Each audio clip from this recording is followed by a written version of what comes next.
Et si l'éveil spirituel, ce n'était pas du tout une ligne d'arrivée, mais en fait une porte d'entrée.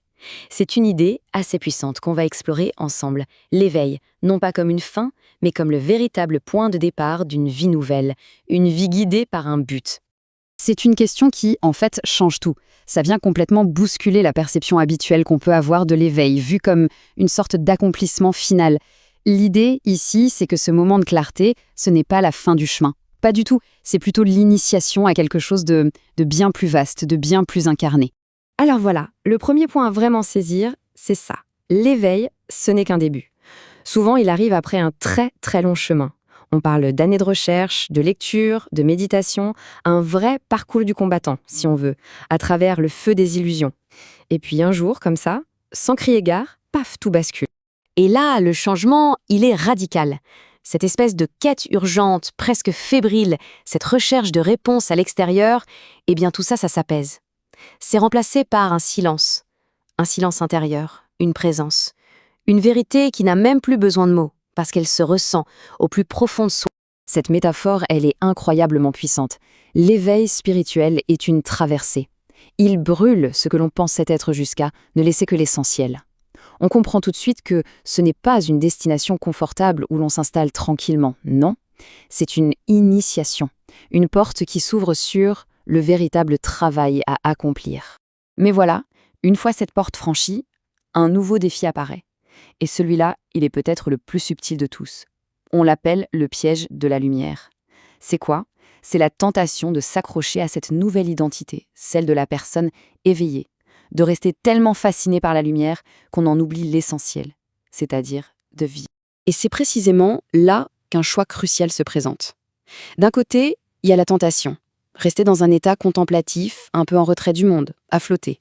Et de l'autre, il y a la véritable invitation de l'éveil, c'est-à-dire utiliser cette clarté pour vivre, vivre pleinement, servir, incarner cette sagesse au quotidien. Cette nouvelle identité, en fait, elle peut se transformer en une véritable cage dorée. C'est un état de conscience qui, et c'est tout le paradoxe, finit par isoler au lieu de connecter. On commence à se sentir spécial, différent, et hop, la séparation s'installe. Mais l'éveil, ce n'est pas censé être une tour d'ivoire spirituelle, loin de là. Au fond, tout se résume à cette idée toute simple. L'éveil est venu pour libérer, pas pour isoler. C'est ça le but de toute cette transformation, la liberté. La liberté d'être soi, authentique, de se connecter profondément aux autres, au monde, de participer à la vie avec un regard neuf et surtout, de ne pas s'en retirer. Bon, alors, la question qui vient tout de suite, c'est comment on sait? Comment savoir quand cette phase d'introspection intense est finie et que c'est le moment de passer à l'action? Eh bien, il existe des marqueurs, des signes assez clairs de maturité. Et ces 7 signes, en fait, ils racontent une histoire, une véritable trajectoire. Ça commence à l'intérieur, par un changement très profond, ce sentiment d'union, cette confiance totale en son intuition. Et puis, ça évolue vers une nouvelle relation au monde. Le matérialisme perd de son pouvoir, la solitude devient une amie, et un sentiment de mission commence à guider chaque action. Prenons l'intuition, par exemple. Là, c'est un changement, mais radical. Le besoin de validation extérieure, de toujours demander l'avis des autres pour chaque petite décision. Tout ça, ça disparaît. Une confiance totale s'installe dans cette espèce de boussole intérieure qui montre le chemin. Même, et je dirais surtout, quand ça semble complètement illogique. La solitude aussi, sa perception se transforme du tout au tout.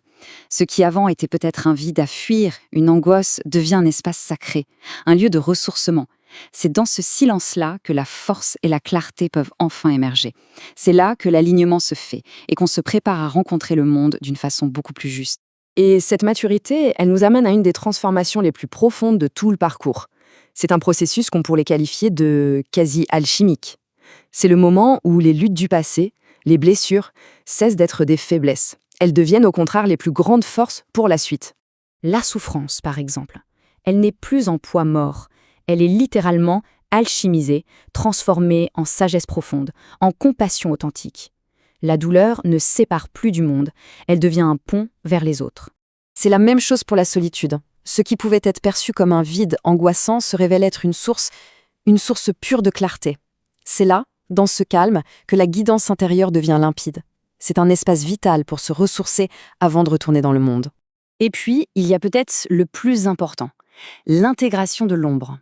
Quand on commence à accueillir les parties de soi qu'on jugeait, qu'on rejetait, la lutte intérieure s'arrête.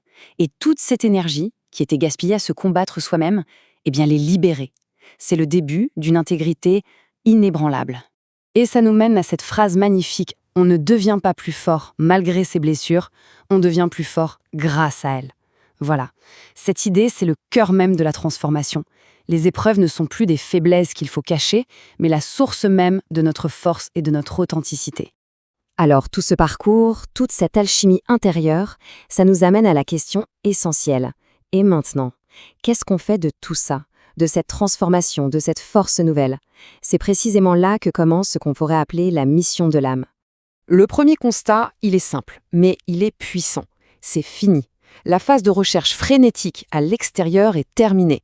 Pas parce que toutes les questions ont disparu, non, mais parce que la source des réponses, on l'a trouvée, à l'intérieur. Et là, une nouvelle ère s'ouvre. Le temps du chercheur, celui qui accumule la connaissance, est révolu. Le temps de l'artisan commence. L'artisan, c'est qui? C'est la personne qui ne se contente plus de savoir, mais qui fait, qui utilise sa sagesse pour sculpter sa propre vie et pour sculpter le monde autour. Alors, à quoi elle ressemble cette mission? Surtout, il faut oublier l'idée de quelque chose de spectaculaire. Non, elle est simple, elle est vraie. Elle se trouve dans la simplicité d'un geste, dans la qualité d'une présence, dans les choix qu'on fait en conscience chaque jour. C'est offrir ses dons sans attendre de reconnaissance. C'est simplement incarner sa vérité, sans avoir besoin de la prouver à qui que ce soit. Et on termine cette réflexion sur cette idée qui est fondamentale. Le but, ce n'est plus d'atteindre une perfection complètement inaccessible.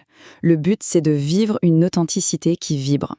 L'invitation finale est donc toute simple et elle s'adresse à chacun. Comment est-ce que cette vérité peut commencer à s'incarner, maintenant, aujourd'hui, dans un geste, une parole, un choix tout simple? C'est là. C'est là que le voyage de l'artisan commence vraiment. Chaque jour, à nouveau.